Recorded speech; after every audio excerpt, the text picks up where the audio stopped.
Hi, I'm Stephen. I'm the CEO and founder of Starling. We're a Washington, D.C. based company. We talk about ourselves as an applied behavioral sciences technology company. We build enterprise tools that are used in the financial services sector. If we think about the public narrative around problems in the banking sector since the great financial crisis, the dialogue has evolved from the complaint that the banks were too big to fail to today what we hear more often is that they're too big to manage. And unfortunately, we've had plenty of recent events that give credence to that view. As we're out talking to the financial services firms that we serve, when we ask them about their greatest asset, almost invariably they all point to their people. When we ask them about the greatest risk facing their organizations, increasingly they point again to their people.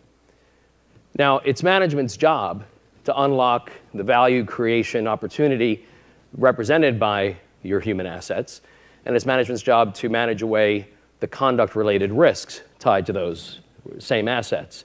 But how is that to be done, right? How is someone who is sitting in New York managing an organization with 250,000 people around the world able to understand what's driving the behavior of all the employees in all parts of the world at all times, right? That's a major challenge for CEOs. It's something that regulators are increasingly focused on. They're asking firms to verify that they're managing their culture and they're managing it in a way that leads to desired behavior and not the opposite. So what do we do at Starling? We built what we call a platform of augmented management intelligence tools that combine behavioral science, AI, and organizational network analytics. So the behavioral science allows us to say something about what it is that makes people tick, why people do what they do. AI allows us to distill signal from the masses of electronic communications data that ties with predictive reliability to target behaviors of interest.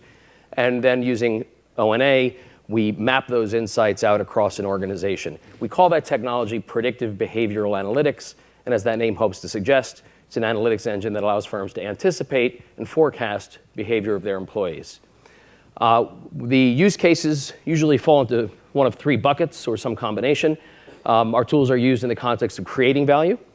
They're used in the context of preserving that value once it's been created, and then restoring value after some event that led to impairment. Let me get a little more specific about that.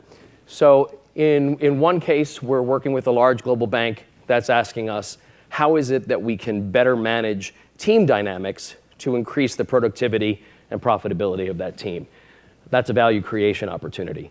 In terms of value preservation, we're working with the largest European bank, looking at its three lines of defense. So the system by which different people, in this case thousands, who have been assigned risk management responsibilities across the organization globally, how do they collaborate with one another in order to better identify and manage operational risks?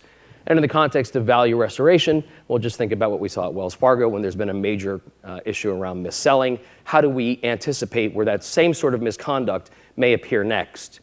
Who do we serve? It's a number of customers, both in the back office as well as in the front office of these organizations, ranging from, say, the regional head of a private bank within a large commercial group, the CRO, or perhaps the global head of, say, the retail division.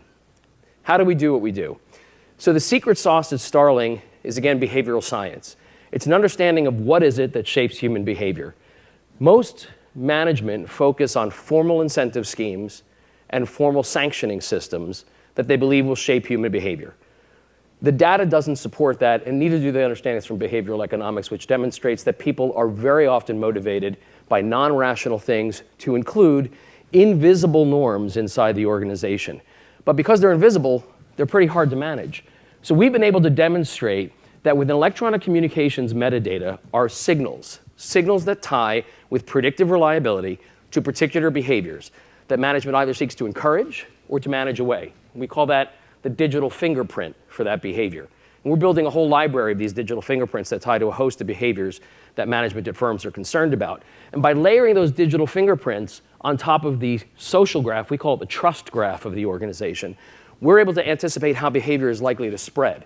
Right? Behavior is contagious, and just as in epidemiological models that allow you to track and then forecast the spread of a pathogen through a population, we're able to track and forecast the spread of a particular behavior through an organization as well.